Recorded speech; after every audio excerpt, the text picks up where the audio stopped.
लोककल्याण ग्राहक संरक्षण संस्थेची कार्यशाळा या ठिकाणी आयोजित करण्यात आली होती दादर येथे.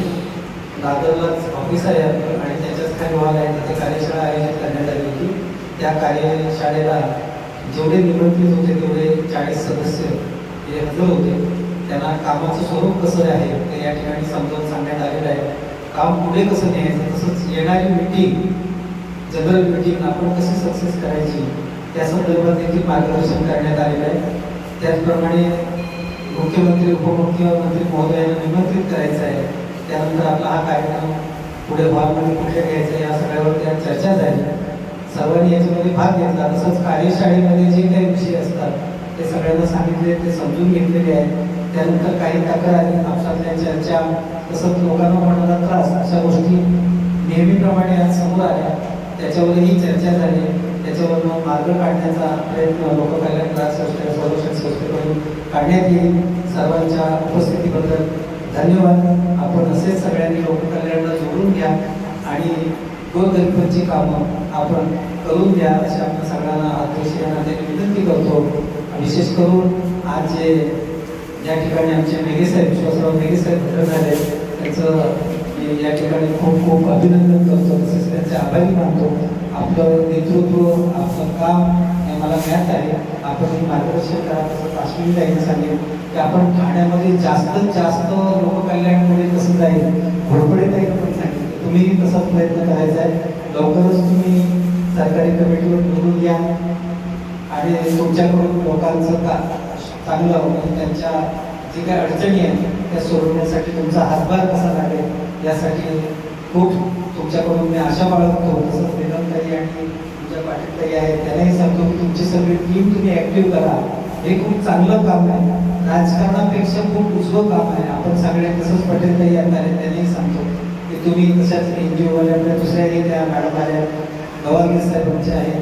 सगळ्यांना विनंती करतो की आपल्याला लोककल्याण जास्तीत जास्त लांबपर्यंत न्यायचं आहे. 2 लाख झाले म्हणून थांबायचं नाही आहे. ते कितीही लाख होते ते मोजायचे नाही आहे. आपलं काम फक्त एवढंच की जो माणूस जाईल तिथे लोककल्याण असावं एवढी माझी इच्छा आहे. यानंतर मी आमच्या ज्या राष्ट्रीय महिला अध्यक्ष आहेत त्यांच्याकडे माहिती देतो.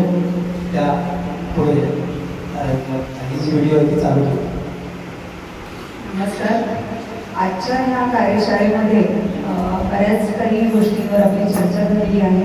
लवकरच आपण मोठा एक कार्यक्रम करणार आहोत. तो कुठे आणि कसा करायचा ह्याच्याबद्दल आमची लवकरच निर्णय होतील आणि ते तुम्हाला कळवण्यात येतील. जसं साहेबांनी सांगितलं की मुलुंड विभागामध्ये सुद्धा आपल्या लोककल्याणचं एक ऑफिस स्टार्ट झालेलं आहे. त्याच्यामध्ये आपल्या नवीन मेंबर्स इथे आज पहिल्या मीटिंगला हजर राहिल्या.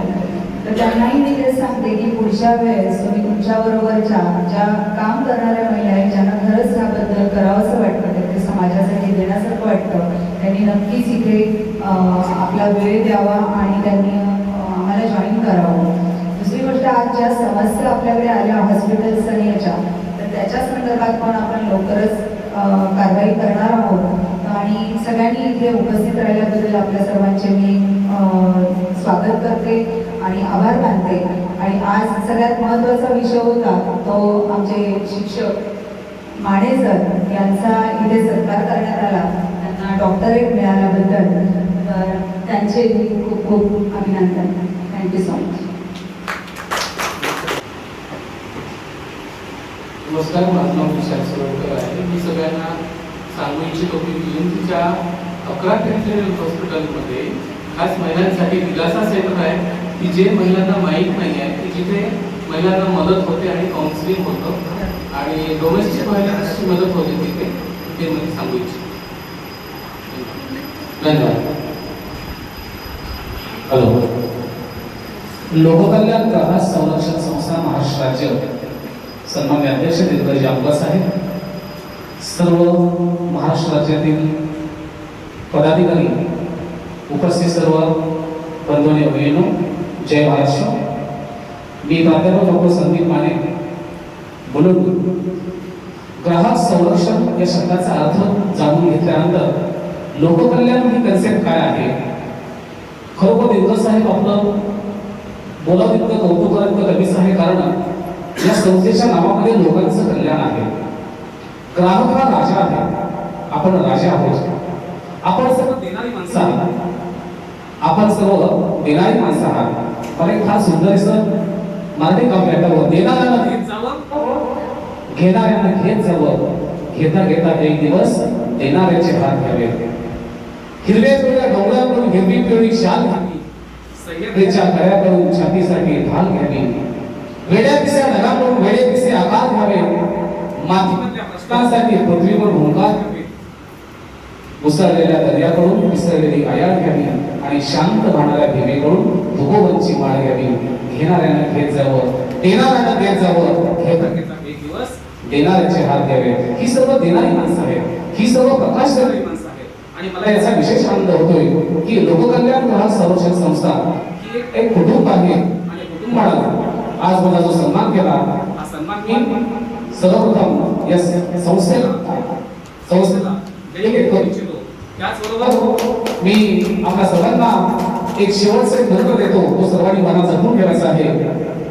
पंथी जपून ठेवा, अंधार फार झाला. पंथी जपून ठेवा, अंधार फार झाला. नाती जपून ठेवा, अंधार फार झाला, अंधार फार झाला. आपले सर्वांचं नातं एकच आहे. ते नातं आहे विश्वासाचं, ते नातं आहे त्यागाचं. Devotion, dedication, discipline as well as patience, persistence and perseverance ही 6 गुणवैशिष्ट्य आपण जर आपल्यामध्ये बांधली रुजवली तर लोककल्याण ग्राहक संरक्षण संस्था एक दिवस साही पंचाप्रमाणे याचा एक आमदार विधानसभेमध्ये असणार आहे. नंतर आपण त्यांच्यासोबत सुरुवात करू शकतो. आदरणीय व्यासपीठ, इथे उपस्थित सर्व ग्राहक संरक्षण संस्थेचे पदाधिकारी आणि आमकर साहेब यांनी आम्हाला आज इथे बोलवलं आणि संस्थेमध्ये सहभागी करून घेतलं, त्याबद्दल खूप खूप मी त्यांचा आभारी आहे. आभारी म्हणण्यासाठी उपस्थित सगळे माझे सहकारी मित्र, आमच्या ऑफिसचा स्टाफ आहे, अजून बरेच काही जण आले नाही आहे. तिकडे बदलापूरला पावसाळा झालो आणि आमदार साहेबांची भेट घेतली आणि खरंच सांगतो की साहेबांना भेटून आम्हाला खूप आनंद झाला त्या दिवशी. त्यांचं काम खूप आहे आणि असंच पुढे चालत राहो. साहेब, तुम्हाला आमचं पूर्ण सहकार्य लाभेल हे मी काम करायची ती संधी मी त्यांना म्हणजे कधी माझ्याकडून म्हणजे मी कमी पडणार नाही त्या कामासाठी. आणि मी ऑलरेडी खूप ॲक्टिव्ह आहे, पण आपल्याकडे जो पॉवर आहे ते या मंचावर आहे. या मंचावर मी हा जो मीन्स पॉवर म्हणजे गैरसमज करू नका. पॉवर म्हणजे कुठे आपण आपल्याला जे महिलांना गरीब महिलांसाठी जे आपण कामं करतो ती आपल्या कधी कधी ती कामं होत नाही आहे. मी खूप कामं करून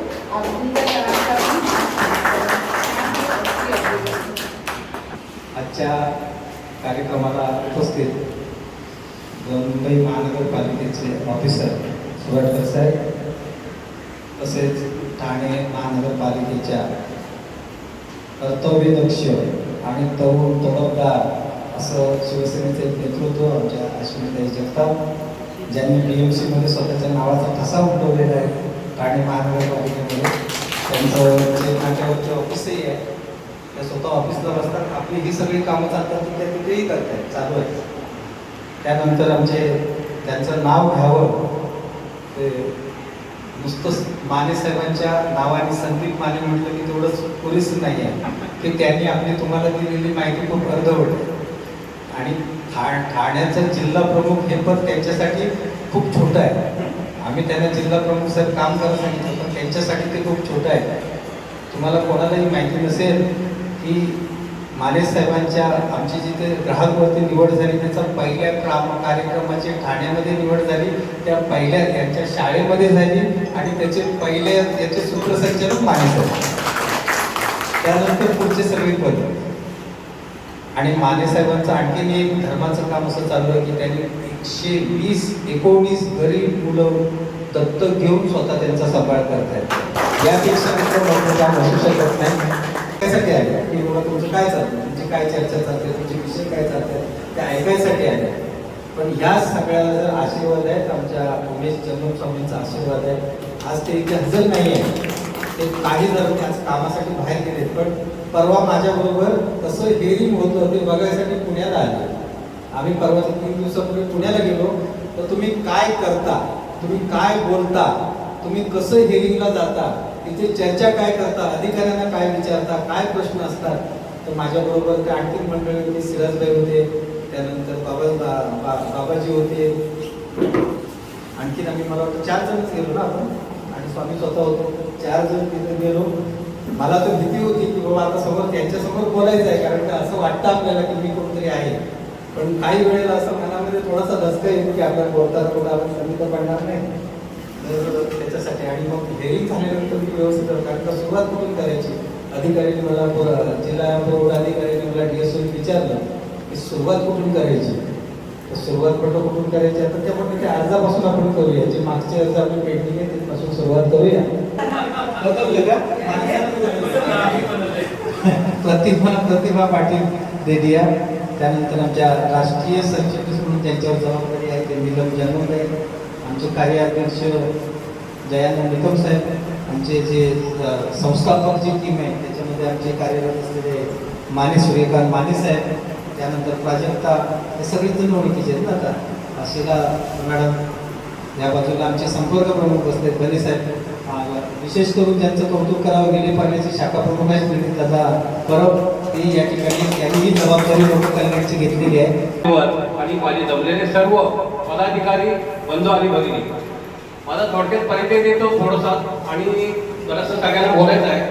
आता मी नेहमी आपले येतो, म्हणजे माझी 3री मीटिंग असेल तर मी विशेष वसुली विक्री अधिकारी म्हणून बँकेमध्ये 25 वर्ष सर्व्हिस केलेली आहे. ग्राहक संरक्षण कायदा 2019 हे बँकेत, मी ज्यावेळी बँकेत होतो त्यावेळी त्या बँकेत भ्रष्टाचार झाला. आता ग्राहक हा राजा, आता त्या संघटनेला कमीत कमी 1000 माणसं येतात, 2000 येतात की 3000 येत आहेत, ते येणार, कारण आपल्या लोककल्याण संस्थेचा नावलौकिक आहे.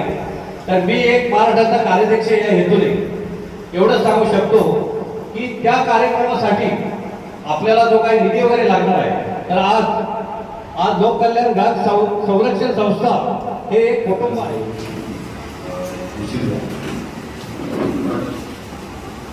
आपण मला असं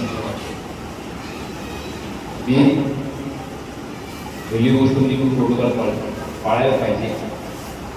सर बोलत आहेत आणि त्यानंतर मी बोलणार हे बरोबर नाही. चालेल बोला तुम्ही. पण थोडक्यात बोलतो. आपली संस्था आहे लोकहित सामाजिक संस्था. या संस्थेच्या माध्यमातून गेली 10-12 वर्ष आम्ही सामाजिक कार्य करतोय. या सर्व एकंदरीत गोष्टीतून आपल्याला इथपर्यंत खबर करायची आहे, पण अजिबात डगमगलो नाही.